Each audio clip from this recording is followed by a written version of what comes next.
Bonjour, je m'appelle Melek Kanyolu, membre du CAPIT, consultant réglementaire d'immigration canadienne. Aujourd'hui, je suis avec ma chère collègue Alessandra Attias pour vous présenter notre bulletin hebdomadaire. Alors, cette semaine, on a plusieurs choses à vous annoncer. Il y a eu beaucoup de changements. Et on va commencer par le changement qui a été arrivé hier, qui a été annoncé sur le site web de IRCC par rapport aux données biométriques. Alors, Alessandra, à toi. Bonjour Mélek, comment vas-tu aujourd'hui? Ça va bien? Ça va très bien. Toi? Super, super, merci. Alors, comme tu viens de nous le dire, nous avons d'excellentes nouvelles car j'imagine que comme moi, tu dois avoir pas mal de clients qui sont déjà au Canada et qui devaient faire des renouvellements de demandes pour lesquels ils avaient besoin de biométrie ou bien même juste des personnes qui devaient modifier leur statut, qui nécessitaient donc de fournir les demandes de biométrie. La bonne nouvelle qui a été annoncée le 15 juillet est que dorénavant, si vous êtes déjà au Canada et que vous avez fait une demande à partir du Canada, vous êtes dispensé de fournir vos données biométriques. Donc ça, c'est vraiment une excellente nouvelle et je crois que de nombreux demandeurs vont être très contents. Oui, exactement. Très bonne nouvelle. Tu peux me permettre de lire la liste des programmes qui sont exemptés. Alors, c'est pour une prolongation de permis de travail, pour un nouveau permis de travail, une prolongation de permis d'études, un nouveau permis d'études, ensuite un visa de visiteur, une fiche de visiteur qui vous permet de rester au Canada justement à titre de résident temporaire, un rétablissement du statut de résident temporaire, un permis de séjour temporaire. J'aimerais aussi mentionner que les VAC, le centre de traitement des demandes, sont encore fermés. Enfin, une partie de ces centres sont ouverts, mais certains sont encore fermés. Donc, il faut régulièrement aller voir sur le site web s'ils sont ouverts ou pas et informer vos clients. Alors, Alessandra, j'ai une question par rapport à la biométrie. Est-ce qu'on paye des frais? Qu'est-ce qu'on fait avec ça quand on fait une demande de prolongation de permis d'études ou bien une demande de permis de travail? Alors, je n'ai rien lu à ce sujet, donc professionnellement, ce que je ferais, sachant que j'ai une exemption, dans ma lettre explicative, j'inclurais donc l'exemption de biométrie et je ne payerai pas les frais. Est-ce que tu ferais autrement? Oui, j'ai lu attentivement des changements hier parce qu'il y avait beaucoup de choses vraiment à dire. On ne paie pas des frais de biométrie pour les demandes qu'on fait pour le Canada, à l'intérieur du Canada, visa de visiteur, permis d'études. On ne fait pas de paiement de biométrie. Alors, maintenant, on va passer aux étudiants. Qu'est-ce qui se passe aux côtés étudiants étrangers, Alessandra? Alors, la bonne nouvelle, c'est que par rapport aux étudiants étrangers, pour ceux qui vont commencer leurs cours en ligne à partir de septembre, ce temps qu'ils étudieront, même s'ils ne sont pas physiquement présents au Canada, va leur permettre d'obtenir un permis de travail post-diplôme complet, donc qui va couvrir toute la durée de leurs études. Donc, cette situation s'applique si ils peuvent commencer leur cours à l'étranger et ils peuvent faire jusqu'à 50% de leur programme pendant qu'ils sont à l'étranger s'ils ne peuvent pas se rendre au Canada plus tôt. Donc, si vous commencez vos cours à l'automne de 2020, la période qui sera consacrée à l'étude, mais où vous êtes effectivement à l'extérieur du Canada, ne vous portera pas préjudice si vous étudiez entre l'automne et le 31 décembre 2020 à partir de l'étranger. Ok, est-ce que tu veux qu'on mentionne aussi les conditions de travail des étudiants étrangers peuvent travailler parce que c'est maintenant période de vacances pendant l'été. Ils peuvent travailler plus de 20 heures hors campus, mais dans les emplois essentiels, donc dans les services essentiels qu'ils peuvent seulement travailler. Exactement. Donc, oui. Ils doivent être titulaires, évidemment, excuse-moi, d'un permis d'études et être et s'ils sont en cours de session, parce que certains d'entre eux, rappelons-nous que ceux qui sont en vacances, ils peuvent travailler à temps plein. Et en fait, cette exemption s'applique à ceux qui sont actuellement dans une session d'études. Exactement. C'est ça qui est, oui, j'ai oublié de mentionner, ça c'est très important. Ils doivent être en études dans la session courante. Voilà.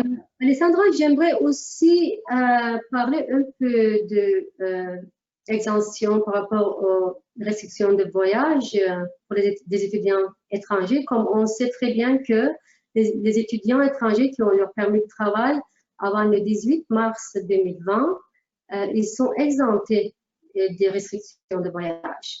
Mais il y a certains cours, il y a certains programmes qui se donnent en ligne. Et il y a eu des situations, il y a eu des étudiants étrangers qui sont arrivés, qui ont leur permis d'études avant le 18 mars 2020 et qui ont pas été autorisés à entrer au Canada parce qu'on leur a dit que vous pouvez faire vos demandes, excusez-moi, vos cours en ligne, donc vous n'avez pas besoin d'être au Canada, c'est pas essentiel. Alors, qu'est-ce qu'on peut conseiller quand même faire une demande d'autorisation, mais préparer votre plan de quarantaine avec vos arguments. Par exemple, un très, très bon argument peut être différence l'horaire entre deux pays. Si, par exemple, je dois étudier 2 heures du matin, ça ne me va pas. N'est-ce pas? Oui, donc, oui, je pense que c'est un excellent conseil que tu leur donnes. Ils peuvent écrire un email. Je crois que tu m'avais mentionné Affaires internationales. Oui, exactement. Oui, oui, par le courriel. Enfin, il y a plusieurs courriels pour les exemptions. Il faut aller voir sur le site web de l'IRCC. Il faut faire une demande d'autorisation. C'est ça. Ouais. Et maintenant, Alessandra, on va passer à une bonne nouvelle par rapport au sujet de rétablissement du statut. Alors tu commences. Voilà, ça c'est franchement extraordinaire parce que vous savez qu'habituellement, lorsque vous avez perdu votre statut légal et que vous avez, pour une raison ou une autre, omis de faire votre demande de prolongation, vous avez habituellement 90 jours pour rétablir votre statut suite à la perte de celui-ci. La bonne nouvelle qu'on nous a annoncée, c'était il y a 2 jours, je crois, n'est-ce pas? Ah oui, oui, tout est cette semaine. Oui. Voilà, c'est vraiment une grosse semaine. On a vraiment beaucoup de chance de faire ce bulletin parce qu'on a des choses intéressantes à raconter. Donc, la bonne nouvelle, c'est que pour toute personne qui a perdu son statut après le 30 janvier 2020 et qui, pour une raison ou une autre, ne l'a pas encore rétabli ou en tout cas n'en a pas fait la demande, ces personnes auront jusqu'au 31 décembre 2020 pour demander ce rétablissement de statut sans que le délai actuel de 90 jours s'applique à eux. Et je pense qu'il y a aussi une bonne nouvelle. Est-ce que tu veux en parler de l'autorisation de travail provisoire? Oui, oui, oui, exactement. Alors, comme tu as mentionné, même si 90 jours pour rétablir le statut ont été dépassés, vous avez le droit de faire une demande de rétablissement qui est merveilleux. On n'a jamais eu ça. Mais ça ne s'arrête pas ici. Et pour pouvoir travailler pendant cette attente, il faut absolument faire une demande d'autorisation. Et cette demande d'autorisation se fait par web form.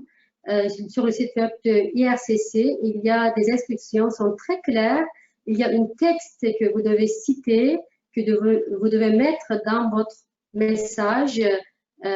Préciser clairement que vous voulez profiter de cette nouvelle offre. Voilà. Donc, en fait, la bonne nouvelle ici, c'est quoi? C'est que habituellement, lorsqu'on fait une demande de rétablissement de statut, surtout un rétablissement de permis de travail, on doit arrêter de travailler immédiatement. D'ailleurs, on doit arrêter de travailler lorsqu'on perd son statut et habituellement, on ne peut pas travailler jusqu'à ce qu'on obtienne une réponse du rétablissement du permis de travail. Or là, justement, la bonne nouvelle, c'est que grâce à cette autorisation dont nous a parlé Melek, nous allons pouvoir obtenir l'autorisation de travailler même pendant que notre demande de rétablissement est traitée. Et on discutait tout à l'heure avec notre collègue Céline, elle nous disait en fait que l'agent d'immigration a 30 jours pour statuer sur cette demande de rétablissement maintenant. Oui, oui, 30 jours, elle a dit, oui. Ouais. C'est franchement des belles nouvelles. Oui, mais aussi, c'est pas donné, et il y a toujours des critères d'admissibilité. Pour être admissible à cette mesure, il faut avoir un permis de travail qui était valide dans les 12 mois, le moment où vous faites votre demande de rétablissement. Alors, c'est un critère d'admissibilité. Aussi, il faut avoir une offre d'emploi, soit par EMT, soit exemption de EMT, mais il faut avoir une offre d'emploi. Alessandra, maintenant, est-ce que tu aimerais parler ce qui c'était à la une cette semaine dans les nouvelles par rapport à la fraude dans notre domaine? Malheureusement, ça arrive très, très souvent. Il y avait vraiment des informations très choquantes. Alors, c'est à toi, commence. Alors écoute, moi j'ai trouvé les nouvelles qui ont été un peu publiées de façon très large dans les médias entre hier et aujourd'hui, de tous ces agences fantômes qui font miraboler des projets miracles où tout le monde est éligible, tout le monde va avoir un emploi et on va leur trouver des logements pour des modiques sommes de plusieurs milliers de dollars. Il y a énormément de ces agences et je reçois souvent des appels de personnes qui me disent, écoutez, on a payé tant à telle entreprise, mais ça fait 1 an que personne ne nous rappelle, on ne sait pas où en est notre dossier, etc. Pour découvrir en fin de compte que aucun dossier n'a jamais été donné à aucun consultant réglementé en immigration canadienne. Donc, moi, je trouve que c'est très encourageant que finalement, le Bureau des fraudes au Canada s'intéresse à ces agences frauduleuses et je trouve très intéressant maintenant, vraiment, Mélèque, je pense que c'est le moment d'expliquer un peu quel est le rôle du consultant et comment s'assurer que vous travaillez avec un consultant qui est effectivement réglementé.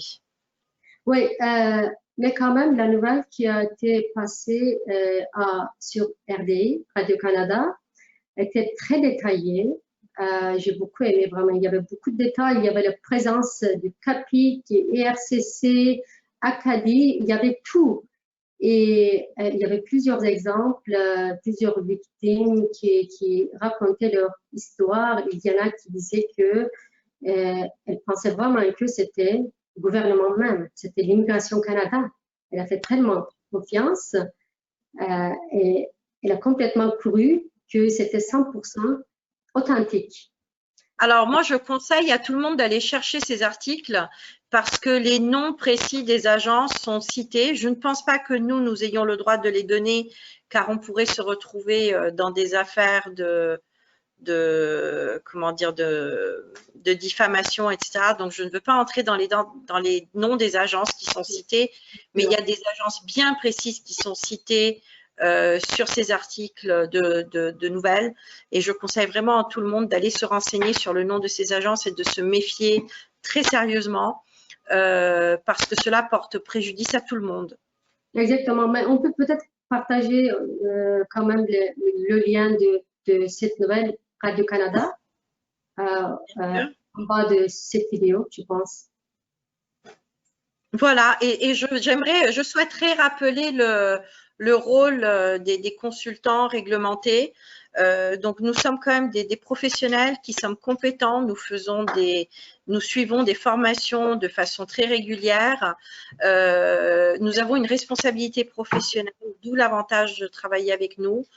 Quand vous faites une consultation, on vous dit d'emblée si oui ou non votre dossier a des réelles chances. Alors, évidemment, aucun consultant ne peut donner aucune garantie de réussite sur aucun dossier, mais Mélèque, tu es d'accord avec moi, nous avons une expérience qui nous permet d'évaluer si un dossier va porter ses fruits ou pas. Mais bien sûr, oui, mais les gens sont tellement habitués d'avoir une garantie on me demande très souvent, est-ce que vous pouvez garantir? Non, je ne peux pas. Personne ne peut garantir. Et ça, c'est vraiment un message extraordinaire qu'il faut passer. Personne ne peut rien vous garantir. Il n'y a que le gouvernement qui peut donner des garanties. Mais justement, dans l'article, l'employé de IRCC dit exactement ça. Personne ne peut garantir. Voilà. Exactement. Et donc, tu veux nous rappeler comment vérifier si un consultant est effectivement autorisé à vous représenter? Mais c'est très, très facile. Donc, c'est sur le site web de CRCC, Conseil de réglementation des consultants en immigration du Canada. Donc, vous pouvez aller voir liste des professions et vous pouvez choisir. Et il y a beaucoup de consultants. Et nous aussi, Capic, myconsultant.ca, vous avez aussi à aller voir, même voir quelle langue votre consultant parle. Vous pouvez voir tous les détails et choisir un consultant qui vous convient. Et qui est réglementé. Qui est réglementé, autorisé, comme nous. Bon, eh bien, écoute, Melek, je crois qu'on a fait un peu le tour de la question aujourd'hui. C'était un beau bulletin. Je pense que oui. Ouais. Donc, je te souhaite une bonne soirée et j'espère qu'on aura bientôt l'occasion de se retrouver sur myconsultant.ca. Oui, oui, on va continuer à faire, bien sûr, nos bulletins hebdomadaires chaque semaine. On a déjà planifié jusqu'au décembre. On ne sait pas qu'est-ce qui arrive avec la COVID, mais comme Céline avait dit, avec COVID, sans COVID, on est toujours là pour vous informer. Alors, suivez-nous. On est là pour vous. Merci beaucoup à tout le monde et bonne soirée, Alessandra. À la prochaine. Merci, Melek. Et je vais rappeler aux personnes qui nous suivent de s'abonner à notre chaîne myconsultant.ca et de suivre nos mises à jour de façon régulière en anglais et en français et en anglais pour les anglophones. Merci beaucoup. Excellent, toi aussi. Bonne soirée. Au revoir. Au revoir.